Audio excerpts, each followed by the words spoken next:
আসসালামু আলাইকুম। আজকে আমরা সপ্তম শ্রেণীর ষষ্ঠ অধ্যায়ের 6.2 অনুশীলনের ভগ্নাংশের যোগফল নির্ণয় করো।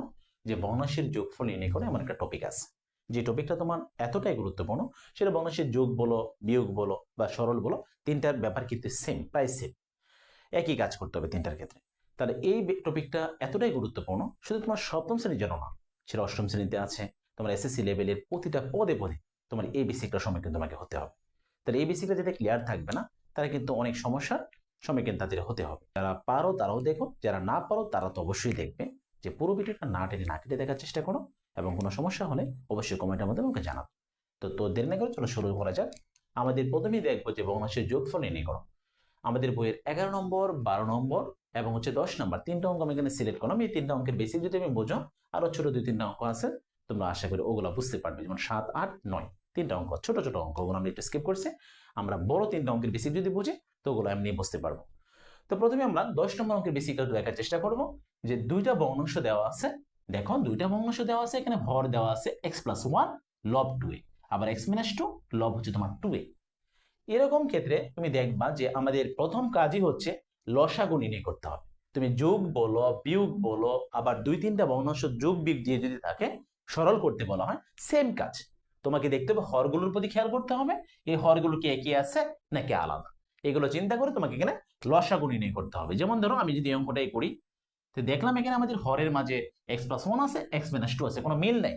তাহলে আমাদের এই প্রথম মানটাও আনতে হবে, x+1 আনতে হবে, আবার কত আনতে হবে, x-2 আনতে হবে, কারণ দুটি আসবে।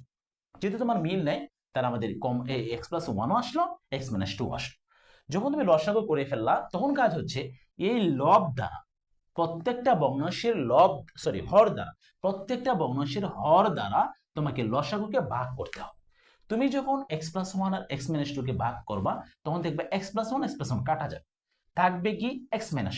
যে রাশিটা থাকবে ওই রাশি দ্বারা লবের অংশটাকে তোমাকে গুণ করতে হবে। লবের মানটার সাথে যেমন 2a আছে, এই অবশিষ্ট যে মানটা থাকবে ওটার সাথে কি করতে হবে, গুণ করতে হবে। এখন তো পরবর্তী কাজে যাও, প্লাস, এখানে প্লাস থাকলে প্লাস, মাইনাস থাকলে মাইনাস তুমি দিবা, কোনো অসুবিধা নেই। আবার সেম কাজটা আবারও তুমি করবে, এই হর দ্বারা লসাগুকে ভাগ করে দাও, x-2 কাটা যাবে, যেটা অবশিষ্ট অংশ থাকবে এটা দ্বারা লব কি তোমার গুণ করতে হবে। তো লব কি আছে, 2a, তুমি 2a কে x+1 দ্বারা কি করবে, গুণ করে। চিহ্নের কিন্তু মাঝখানে চিহ্নে কিন্তু কোনো পরিবর্তন নাই, প্লাসও থাকতে পারে আবার মাইনাসও থাকতে পারে। তাহলে এখানে দেখো x+2 নিচে যা ছিল তা তুমি লিখলা, x-2। তাই দেখো তো এখানে আমাদের যে এখানে গুণ অবস্থায় যদি থাকে কোথাও, তাহলে তোমাকে গুণটা ফিনিশিং দিয়ে আসতে হবে। যে ফিনিশিংটা কিরকম আনতে হবে, 2a দ্বারা তুমি x কে গুণ করবা, এই 2a দ্বারা তুমি 2 কেও গুণ করবা। তুমি যখন x কে 2 দ্বারা গুণ করবা, তখন কি রেজাল্ট আসবে, 2ax। কারণ আমরা জানি অক্ষর যদি কখনো গুণ করি, এই অক্ষরটা কিন্তু হুবহু শুধু পাশাপাশি সিরিয়াল অনুসারে শুধু বসে যাবে, মানে কোনো পরিবর্তন হবে না, সংখ্যার কোনো পরিবর্তন এখানে হবে না। তবে যদি এমন থাকতো যে 2a কে যদি তুমি 3b দ্বারা গুণ করতো, তাহলে কি হতো, 3 দুগুণে 6, আর এই এও আসতো, আর এখানে বি আছে, তখন কিন্তু আমার রেজাল্টটা বিও আসতো। তাহলে আমি দেখলাম এখানে 2ax আছে, আবার এখানে দেখো প্লাস, মনে মনে কিছু না থাকলে এখানে আমরা প্লাস ধরি, প্লাসে মাইনাসের রেজাল্ট কি হবে, মাইনাস। 2 এর সাথে 2 যখন গুণ করবা, তখন কত হবে, 2 দুগুণে 4, আর যে অক্ষরটা ছিল সেগুলো শুধু পাশাপাশি আমরা লিখে দেব। ঠিক একইভাবে আমরা পরেরটা করবো, এখানে প্লাস ছিল, যে প্লাস চিহ্ন দিলাম, 2 এর দ্বারা যখন x কে গুণ করবা, রেজাল্ট কি হবে, 2ax, আগের মতো করি, 2ax হবে। প্লাসে প্লাসে প্লাস, 2 এর দ্বারা যখন 1 কে গুণ করবা, তখন রেজাল্ট কত বলো তো, 2a। এখন দেখো নিচে যে রাশি দুটো ছিল সেই রাশি দুটো আমি লিখে দিলাম। এখন দেখো যে 2x, এখানে 2x, আমাদের যখন যোগ বিয়োগ তুমি করার প্রয়োজন পড়বে, তুমি দেখবা যে পদের মিল আছে, এখানেও x, এখানেও x, দেখলাম আমার পদের মিল আছে, অর্থাৎ তোমাকে দেখতে হবে সদৃশ পদ, দেখতে হবে সদৃশ পদ। তাহলে দেখলাম 2x, এখানে 2x, তো দুইটা, এটাও প্লাস এটাও প্লাস, তাহলে কটা হলো বলো তো, প্লাস প্লাস যেহেতু, তাহলে এই সংখ্যাটা যোগ করতে হবে, দুইটা আর দুইটা কটা হলো, চারটা। চারটা কি, x, এই যে x লিখলাম। এখানে এ আছে, এখানেও এ আছে, তার মানে পদের এখানেও মিল আছে। তো এখানে হচ্ছে চারটা, মানে এ হচ্ছে চারটা, এখানে হচ্ছে দুইটা, কিন্তু এটা হচ্ছে মাইনাসের, এটা হচ্ছে প্লাসের। যখন বিপরীত চিহ্ন থাকবে, তাহলে কিন্তু আমরা সংখ্যাটা বিয়োগ করবো। তো চারটা থেকে যখন দুইটা চলে যাবে, তখন রেজাল্ট কি থাকবে বলো তো, 2a থাকবে। এন্ড প্লাস চিহ্নটা প্লাস হবে না মাইনাস হবে, বড়টার আগে যে চিহ্ন থাকবে তোমার কিন্তু রেজাল্টে সেই চিহ্নটাই আসবে, বড়টার আগে। চারটা মাইনাসের, দুইটা হচ্ছে তোমার প্লাসের। তাহলে আমাদের দেখো চিহ্নটা বিয়োগ, চারটা দিকে দুটো বিয়োগ করে দিলাম, দুইটা থাকবে, কিন্তু বড়টার আগে যে চিহ্ন সেই চিহ্নটা তোমাকে এখানে বসাতে হবে। এখন দেখুন রেজাল্ট কি থাকতেছে, নিচের রাশি দুটো লিখে দাও, x+1 এক্স মাইনাসে কত থাকবে 2 থাকবে। তোমার ভগ্নাংশের যোগ বিয়োগ আর সরলগুলোতে কি করতে হবে, যে পর্যন্ত কাজ করা যায় তোমাকে করে দিতে হবে। তোমার যদি এখানে কোনো কমন অংশ থাকে কমন শো করে দিতে হবে, সূত্র পড়লে এখানে তোমার সূত্র শো করে দিতে হবে, কাটাকাটি যদি উপনিষে করা যায় তোমাকে ওটা কাটাকাটি করে তোমার ফিনিশিং আনতে হবে। তো দেখলাম আমরা নিচে এই অংশটা আছে, উপরে দেখি তো যে কমন বা সূত্র পড়ে কিনা, দেখলাম না সূত্র পড়ার কোনো সম্ভাবনা নেই, এখানে কোনো স্কোয়ার বা হোল স্কোয়ার করার কোনো ব্যবস্থা নেই। কিন্তু দেখলাম 4 আর 2 এই দুইটা সংখ্যার মাঝে কোন সংখ্যাটা কমন বলো তো, 2, এই যে 2 কমন নিয়ে নিলাম। 4 এবং 2 এর মাঝে কমন হচ্ছে 2, সেই কমন অংশটা মানে আমরা জানি কমন নেওয়ার সময় ছোটটা কিন্তু কমন নিতে হয়, তাহলে আমরা 4 আর 2 এর মাঝে ছোটটা কমন নিয়ে নিলাম। এখন দেখো তো এখানে এ আসছে, আবার এখানে এ আসছে কিনা, হ্যাঁ আছে, দুই জায়গায় এ আছে, এই জন্য এটা আমরা কমন নিলাম। আর কিছু কমন আছে কি এখানে, না। তাহলে যে অংশটা তুমি কমন নিছো এই অংশটা দ্বারা 4x কেও ভাগ করবা, আবার 2a কেও ভাগ করবা, অর্থাৎ যে অংশটা তুমি যে কটা পদ থেকে কমনটা নিলা প্রত্যেকটা পদ কিন্তু আবার ভাগ করতে হবে। তাহলে খেয়াল করো তো, 2a দ্বারা যখন তুমি 4x কে ভাগ করবা তো রেজাল্টটা কেমন আসবে, 4ax কে যখন আমি 2a দ্বারা ভাগ করবো তো 2 আর 4a কাটা দিলে 2, আর a আর a কাটা রইল কত x, তার রেজাল্ট কত 2x, অর্থাৎ অবশিষ্ট অংশ যে মানটা আসে ওটা আমি লিখে দিলাম। এখানে যে চিহ্ন থাকবে তোমার হুবহু সেই চিহ্নটা বসাতে হবে। এখন দেখো 2 দ্বারা যখন 2a কে ভাগ করবা রেজাল্ট কি থাকবে 1, তাহলে আমাদের রেজাল্ট এখানে 1। এই যে তোমার কমনটা নিলা, নেওয়ার পরে এখন তুমি যে রাশিটা আসলো দেখো তো উপরে নিচে কোন রাশির সাথে কি মিল আছে, যদি তোমার মিল থাকতো এখানে x+1 আছে, তোমার কমন এই অংশটা রাশিটা যদি x+1 আসতো তখন তুমি কেটে দিতে পারতে, কারণ গুণ অবস্থায় থাকলে আমরা জানি পদের মান রাশির যে মানগুলো থাকে বা সংখ্যা কেটে দেওয়া যায়, বা কোনো একটা করে চলক থাকতে পারে, একটা করে চলক থাকলেও তুমি কাটতে পারো, কোনো অসুবিধা নেই। আবার পুরো 2-3টা পদ মিলে যদি একটা রাশি থাকে ওই রাশিটা তুমি কাটতে পারতা, যেমন এখানে 2x-1 আছে, নিচে যদি 2x-1 থাকতো তুমি এটা কেটে দিতে পারতে, কিন্তু এখন যদি কমন নাই তাহলে আমাদের রেজাল্ট হচ্ছে এটা। এই ছিল আমাদের একটা অঙ্ক, মোটামুটি ভগ্নাংশের যুগ বেসিকটা বোঝার জন্য এই অঙ্কটাই যথেষ্ট। দেখো পরবর্তী অঙ্কটা যে আমরা যাব সেটা হচ্ছে 11 নম্বর অঙ্কটা। এটাও কিছুটা ওটার মতোই, তা দেখো তো এখানে কি করা যায়, ঠিক একইভাবে ভগ্নাংশের যোগ বলো বিয়োগ বলো সরল বলো তুমি ভগ্নাংশগুলো নিয়ে হরগুলোকে নিয়ে তুমি লসাগু করার চেষ্টা করো। দেখলাম আমি এখানে a+2 আছে, এখানে a-2 আছে, লসাগু করার সময় তোমাকে দেখতে হবে কোনো কিছু মিল আছে কি না, মিল নেই, তাহলে আমাদের a+2 এটা আসবে, আবার a-2 তোমার এটাও আসবে। এটা দ্বারা যখন তুমি এটাকে ভাগ করবা a+2টা কিন্তু কাটা যাবে, থাকবে কি a-2, এই a-2 দ্বারা তোমাকে কিন্তু লবকে আবার গুণ করতে হবে, তাহলে লব হচ্ছে আগের মতো করে অবশিষ্টাংশ গুণ করবো, প্লাস প্লাস মাইনাস থাকলে কিন্তু এই মাইনাস দিতে হয়তো, তো মাইনাস থাকলে আলাদা কিছু কাজ আছে ওটা আমরা বিয়োগ অঙ্কগুলোতে বুঝবো। তো এখন এটা দ্বারা তুমি যদি আবার ভাগ করো a+2 a-2 কাটা কিন্তু থাকবে কি a+2, এই a+2 দ্বারা তোমার উপরের লব দ্বারা তোমাকে গুণ করতে হবে। এখন দেখো যে আমাদের এখানে আছে a+2, নিচে ছিল a+2 আর a-2, তোমার যা থাকবে তুমি তাই লিখবা। এখন এ দ্বারা যখন এর গুণ করবা তখন এ কে এ দ্বারা গুণ করলে রেজাল্ট হচ্ছে তোমার a², কিন্তু যদি তোমার এ কে এ দ্বারা যোগ করতে তখন কি রেজাল্ট আসতো 2a, আবার যদি এর থেকে এ বিয়োগ করে দিতে তখন রেজাল্ট কি আসতো বলো তো 0, আবার এর সাথে যখন এ গুণ করবা পাওয়ার 1, তো ভিত্তিটা 1 থাকলে পাওয়ারটা যোগ হয়ে যায়, তো রেজাল্ট কত আসবে 2 আসবে, ওই বেসিক থেকে আসছে। তাই এফ আর এ যদি গুণ করা যায়, যদি তুমি এমন গুণ করতা এ স্কোয়ারের সাথে এ কিউব গুণ করতে তো রেজাল্ট কত হতো বলো তো, ভিত্তিটা আমরা কিন্তু আমাদের সূচকের অধ্যায়ে আমরা পাইছি যে ভিত্তিটা যদি একই থাকে, ভিত্তি কিন্তু যেটা মূলত ভিত্তিটা যদি এক থাকে পাওয়ার দুটো কি হয়ে যাবে যোগ হয়ে যাবে, যোগ হলে কত হবে 5 হবে, কেন আবার কিন্তু 6 বলে ফেলো না, 6টা কখন হবে যদি তোমার এমন থাকতো যে এ স্কোয়ারের পাওয়ার হচ্ছে তোমার 3, পাওয়ারের উপর যদি আবার পাওয়ার গুণ অবস্থায় থাকে তখন কিন্তু এখানে তোমার গুণ হবে, তোমার এখানে হবে a⁻6, আর যখন নর্মালি গুণ থাকে তখন রেজাল্ট হচ্ছে তোমার যোগ করতে হবে পাওয়ারটা, আবার যখন a প্লাসের a মাইনাস a হবে তখন রেজাল্ট কত, আবার যখন তুমি a এর a দিয়ে ভাগ করবা রেজাল্ট কি বলতো 0 নাকি 1, অবশ্যই কিন্তু 1, কারণ আমরা জানবো উপরে নিচে 1 এর সাথে গুণ অবস্থায় ছিল, যখন a কাটা গেছে তখন কিন্তু উপরে 1 নিচে 1, এই 1 মানে 1 দ্বারা ভাগ করলে রেজাল্ট কত থাকবে 1 থাকবে। বেশি করে খেয়াল করো, এর সাথে যখন এ যোগ করবো তখন রেজাল্ট 2a, এর সাথে যখন এ গুণ করবো তখন রেজাল্ট কত a², আবার যখন a² এর সাথে একই গুণ করবো তখন রেজাল্ট কি বেসিকটা কিন্তু বুঝছো যে ভিত্তিটা যদি একই থাকে এখানে হয়ে এখানে হয়ে, তবে এখানে a থেকে b থাকলে কিন্তু কাজ করতে পারবো না, ক্লাস 6 এ কিন্তু আমাদের ছিল, তখন আমাদের এখানে 3 আর 2 যোগ করে 5 হয়ে যাবে। কিন্তু যদি তোমার পাওয়ারের উপর ব্র্যাকেট দিয়ে তোমার আবার পাওয়ার থাকে সেটা কি হবে, অবশ্যই কিন্তু গুণ হবে, এর সাথে কিন্তু গুণই ফেলা যাবে না। আবার এ দ্বারা যখন ভাগ করবা তখন রেজাল্ট কত হবে 1 হবে, কিন্তু জিরো লেখা যাবে না। জিরো কখন লিখতে হবে, প্লাসের এ মাইনাসের এ, হুবহু পদটা একই আর বিপরীত চিহ্ন, তখন রেজাল্ট কিন্তু জিরো। ওকে, বেসিকগুলো খেয়াল করবো। এখন দেখো এ দ্বারা একে গুণ করে রেজাল্ট দ্বারা কত হবে বলো তো, এ স্কয়ার, লিখলাম আমি স্কয়ার। আবার এখানে প্লাস এখানে মাইনাস, তো প্লাসে মাইনাসের রেজাল্ট কত, মাইনাস।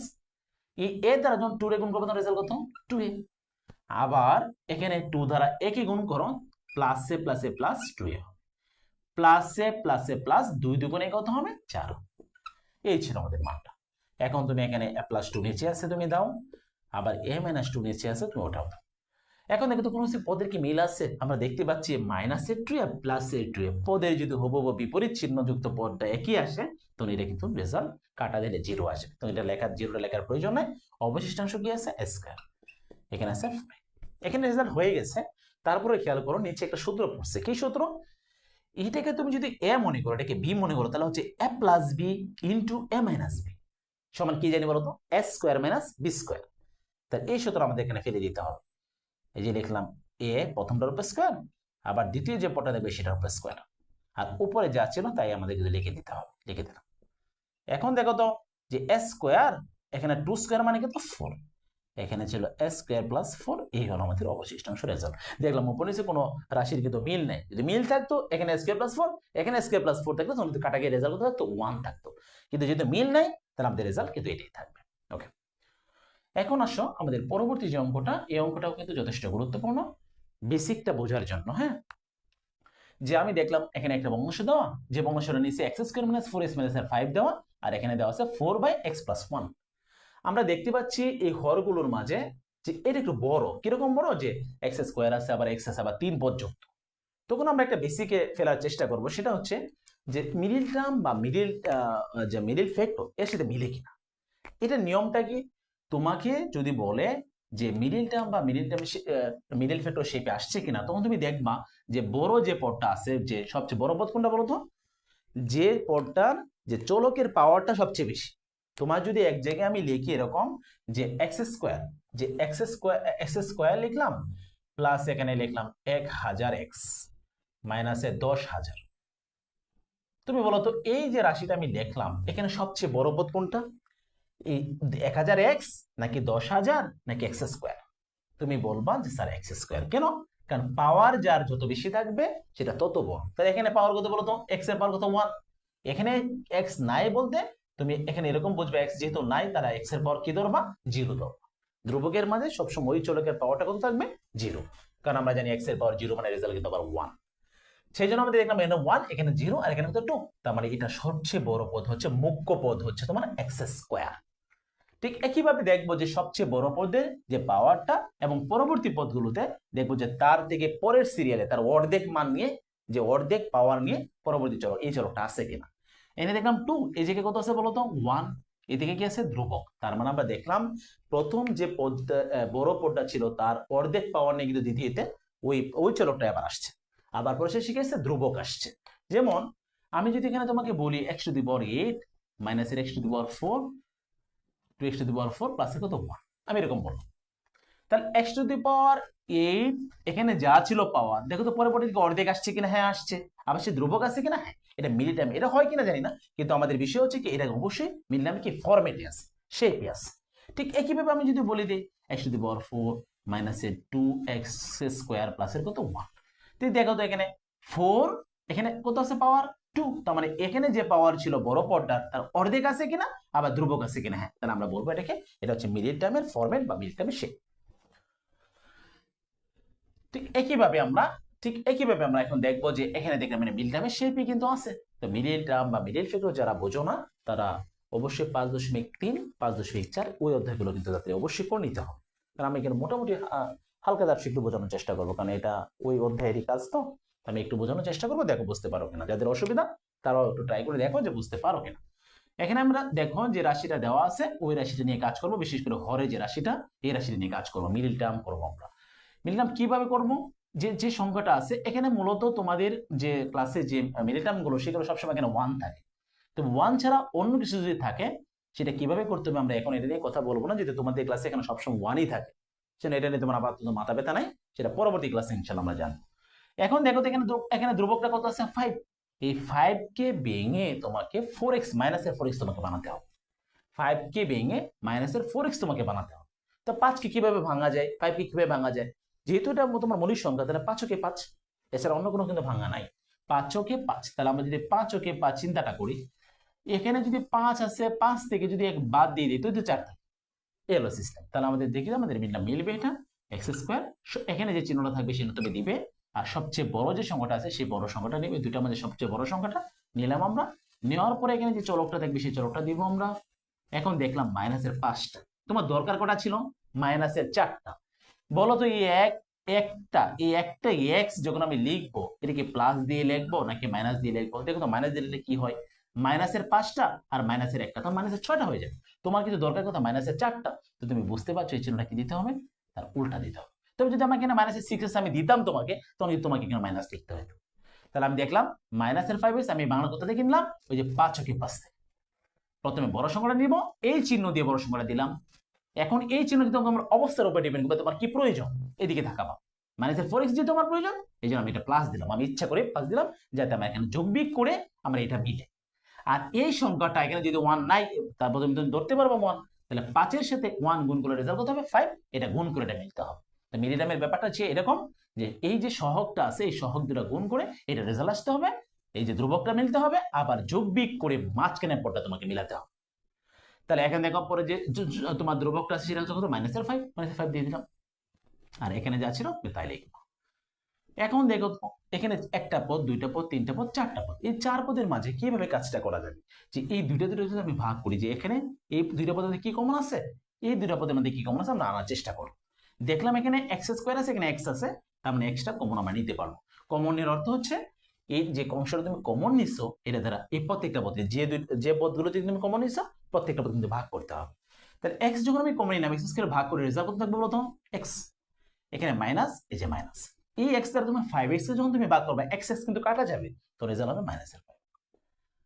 এখানে কোনো কিছু কমন আছে কি, দেখো তো কোনো কিছু কমন নাই। যখন কোনো কিছু কমন থাকবে না, এই চিহ্নটা নিয়ে তোমাকে সবসময় 1, যদি মাইনাস থাকতাম কিন্তু মাইনাস নিতাম। তাহলে এই +1 আমি কমন নিলাম, সবসময় কিছু না থাকলে কি নেবো, কমন 1 নিব। তাহলে এই 1 দ্বারা যখন x কে ভাগ করবে রেজাল্ট x, এই প্লাসে মাইনাসে যে মাইনাস, এই 1 দ্বারা যখন ওটাকে ভাগ করব রেজাল্ট হচ্ছে এটা। উপরে যা ছিল তাই লিখবো। এই পাশে যে ভগ্নাংশ ছিল এখানে কোনো কিছু করা যায় না, এটা একদম ফিনিশিং ভগ্নাংশ আছে, এটা নিয়ে আমাদের মাথা ব্যথা নাই। ঠিক একইভাবে এই ভগ্নাংশটাও দেখো অলরেডি আমাদের ফিনিশিং হয়ে গেছে। দেখো একটা পদ, এই দুইটা পদের মাঝে কোনো অংশ কি তোমার মিল আছে, কোনো রাশি কি মিল আছে? দেখলাম এখানে x - 5, এখানেও দেখলাম x - 5, এটা মিল আছে। এই মিলটা যদি তোমার না থাকে তাহলে তোমার মিলটা ভুল হয়েছে, এটা বুঝতে হবে। তো দেখি তো আমাদের এটা মিলছে, তাহলে আমাদের মিলটা আমার সঠিক আছে, আমরা এটা ধারণা করছি। এরকম x - 5, x - 5, এখানে অবশিষ্টাংশ কি আছে বলতো, x, এখানে অবশিষ্টাংশ কি +1 লিখে দিলাম। এই একটা রাশি থেকে দেখো এখানে আমাদের ফিনিশিং মানে কি আসলো, দুইটা রাশি আসলো, উপরে লব যেভাবে ছিল সেভাবে দিলাম। তো একটা রাশি থেকে যখন তোমার দুইটা রাশি তুমি রূপান্তর করলা, এই প্রক্রিয়াটার নাম কি বলতো, উৎপাদকে বিশ্লেষণ। যখন একটা রাশি থেকে 2 বা ততোধিক রাশি তুমি রূপান্তর করবা, তখন এই ব্যাপারটার নাম হচ্ছে উৎপাদকে বিশ্লেষণ। তখন এই ভগ্নাংশ যা ছিল তাই তুমি লেখো x+1। এখন দেখো আমাদের ফিনিশিং চলে আসলো। দেখো তো কি আমাদের এতক্ষণ পর্যন্ত এই কাজটা কেন করলাম, সরাসরি আমরা কেন লসাগু করে আমরা কাজটা করলাম না, যে এই জন্যই দেখো আমাদের যখন এটা ফিনিশিং নিয়ে আসলাম, দেখেন x+1 আছে, তোমার দ্বিতীয় ভগ্নাংশের নিচে কিন্তু একটা x+1 আছে। তুমি যখন এখানেও x+1 পাইছো, এখানেও x+1 পাইছো, এই দুইটা মান থেকে কিন্তু লসাগু করার সময় তুমি কটা মান নিবা, একটা মান নিবা। তাহলে রেজাল্ট কিন্তু এমনি তোমার ছোট চলে আসবে, ফিনিশিং মানটা অনেক ছোট আসবে। কিন্তু তুমি যদি সরাসরি এখানে গুণ করতা তখন কি হতো, যে তোমার যে অনেকগুলো পদ, লবটা অনেক বড় থাকতো, অনেক বড় একটা রাশি থাকতো, যেটা তোমার কাটাকাটি করা যাবে না, কোনো কিছু মিনিমাইজ আর করা যাবে না। তখন নিচেও তোমার অনেক বড় দুইটা রাশি থাকতো, আবার উপরে অনেকটা লবটা অনেক বড় রাশি থাকতো, যেটা কেন তোমার রেজাল্ট, নর্মাল যে রেজাল্টটা, ফিনিশিং যে রেজাল্ট, সুন্দর রেজাল্ট তোমার আসতো না। সেই জন্য আমরা ওই কাজটা সরাসরি করবো না। যখন আমাদের ফিনিশিং দেওয়া যায়, কমন নিলে কমন নিবো আমরা, তারপর তোমার সূত্র ফেলা লাগলে সূত্র ফেলবো, মিডিল টার্ম করা গেলে অবশ্যই আমরা মিডিল টার্ম করবো। এটা কিন্তু শুধুমাত্র যোগের কথা বলছি এমন না, যোগ বিয়োগ তোমার সরল একদম সেম কাজ করবো আমরা সবসময় করবো। তাহলে আমাদের এরকম ফিনিশিং মান আসলো। এখন তুমি দেখো দুইটা ভগ্নাংশের লসাগু যদি করতে যাও, x+1 কমন আছে, তুমি কিন্তু অবশ্যই x+1 একটা আনবা। এখানে কি আছে x - 5, তুমি x - 5 নিয়ে আসো। এই দুইটা এখন তুমি আগের মতো করে ভগ্নাংশের যে লসাগু করার যে নিয়মটা ছিল ওটা তুমি প্রয়োগ করো। এই দুইটা ভগ্নাংশ যে নিচে হর আছে হর দ্বারা তুমি ভাগ করে দাও, রেজাল্ট কত আসবে বলো তো 1। এই 1 দ্বারা তুমি যখন লবকে কাজ করবে তখন রেজাল্ট কত 3। প্লাস এখানে প্লাস থাকলে প্লাস, মাইনাস থাকলে মাইনাস, ওটা দিব, কোনো অসুবিধা নেই, এই যে প্লাস দিলাম। এখন আবার তুমি যখন হর দ্বারা ভাগ করবা x+1 কাটা, অবশিষ্টাংশের কি রেজাল্ট x - 5। এই x - 5 দ্বারা এই 4 এ গুণ করতে হবে, x - 5 দ্বারা 4 কে লবকে গুণ করতে হবে, এই যে গুণ করে দিলাম। এখন তোমার যে মানটা আসলো নিচের রাশিটা তুমি ওভাবেই রেখে দিবা। এখন দেখো এখানে 3 আছে, এই যে আমরা 3 দিলাম, এখানে 4, খেয়াল করো তো 4 দ্বারা যখন x কে গুণ করবা তখন রেজাল্ট কত 4x, প্লাসে 4x, প্লাসে মাইনাসে মাইনাস, 4 5 কত, এই হলো 20। তো এখন দেখো তো তোমার যোগ বিয়োগ করে ফিনিশিং কি আরো কিছু দেওয়া যায় কিনা, দেখলাম এখানে x আছে, আর কোথাও কি x আছে না, তাহলে তোমার এইটা হচ্ছে এই x যুক্তটাই তোমার ফিনিশিং।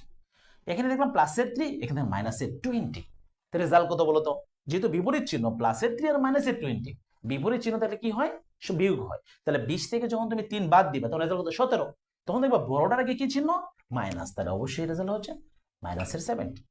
আর নিচে আছে x+1 x-1, এই হলো আমাদের ফিনিশিং মান। দেখলাম এখানে উপরে নিচে কোনো কিছু রাশি মিল নেই, তাহলে এটাই হচ্ছে আমাদের ফিনিশিং রেজাল্ট। আমাদের এই ভগ্নাংশের তোমার যে যোগফলটা আমাদের রেজাল্ট হচ্ছে এটা। তো আজকের ক্লাসটা আমাদের এই ভগ্নাংশের যোগফল নির্ণয় করা। তোমরা এখানে 7 8 9 একইভাবে করার চেষ্টা করবা, তবে দেখবা যখন একই মান থাকবে, এখানে a+2 আছে, এখানে যদি a+2 থাকতো তোমার লসাগু একই আসতো। আবার তোমার যদি এমন হয়তো বিষয়টা খেয়াল করো যে একটা জায়গায় 5 আসছে আর এখানে আছে তোমার a, আবার এই জায়গায় প্লাস, এই জায়গায় a, এই জায়গায় হচ্ছে b, এমন ভাবে যে লসাগুটা থাকতো তাহলে কি করতে বলো তো, যে এখানেও 5 এখানেও 5, তো লসাগুতে কি আসতো শুধু 5 আসতো। তো 5 কে 5 দ্বারা ভাগ করলে রেজাল্ট হচ্ছে 1, উপরে যখন গুণ করতে রেজাল্ট কত a, বা এখানে 2a দিলে তোমার এখানে 2a দিতাম, এখানে 3b দিলে এখানে 3b দিতাম, প্লাস প্লাস এই 5 দ্বারা যখন এই 5 দ্বারা ভাগ করবো তখন রেজাল্ট কত 1, আবার 3b যখন গুণ করবা তখন আমাদের রেজাল্ট এটা আসবে। তোমার তো 2a + 3b যদি যোগ করো রেজাল্ট কি পরিবর্তন আসবে কোনো, যে এখানে কি তোমার 3 আর 2 5ab হবে বা 6ab এমন কিছু হবে কি না। তোমার 2a আর 3b পদের যদি মিল না থাকে যোগ বিয়োগের সময় তোমার কোনো কাজ করা যাবে না। তবে যখন গুণ করবা এই দুটো পদ যদি তুমি গুণ করা হয়তো তখন কি তোমার 6ab হতো, কিন্তু যোগ বিয়োগের সময় যদি পদের মিল না থাকে কোনো কিছু করা যাবে না, তখন রেজাল্ট কিন্তু তোমার এটা আসবে। এটা সম্ভবত 7 নম্বর অঙ্কটা এরকম শেপে দেওয়া। তোমরা ওগুলো করার চেষ্টা করবা। এই অঙ্কগুলো ছিল 3টা অঙ্কই তোমার এই ভগ্নাংশের যোগের মাঝে, এইটাই তোমার মূল বেসিক, এগুলোর মাঝে চলে আসছে। তোমরা বাকিগুলো অবশ্যই নিজে করে নেবা, প্রবলেম হলে আমাকে কমেন্টের মাধ্যমে জানাবা, আমি চেষ্টা করবো তোমার যে অঙ্কগুলো প্রবলেম হয়েছে এগুলো পরবর্তী ক্লাসে কোনো একটা অংশে নিয়ে আসার জন্য। আজকের ক্লাসটা আমাদের এই পর্যন্তই। যদি তোমার ভালো লাগে অবশ্যই ভিডিওতে একটা লাইক দিও আর কমেন্ট করে তোমার মতামত জানাও এবং বন্ধুদের মাঝে শেয়ার করে ছড়িয়ে দাও। মনে রাখবে আমার লক্ষ্য শুধু তোমাকে অঙ্ক শেখানো নয়, গণিতের সব বিদিত করে সেখানে আত্মবিশ্বাস করে দেওয়া। চলো গণিতকে সহজভাবে বুঝি, আত্মবিশ্বাসের সঙ্গে শিখি, আর নয় গণিত ভিত্তিক, গণিত হোক ভালোবাসার বিষয়। ধন্যবাদ। আজকের ক্লাসটা আমাদের এই পর্যন্তই, দেখা হবে পরবর্তী ক্লাসে ইনশাআল্লাহ। আর আল্লাহ সেবন আমাদের ভালো রাখুন, সুস্থ রাখুন। আসসালামু আলাইকুম।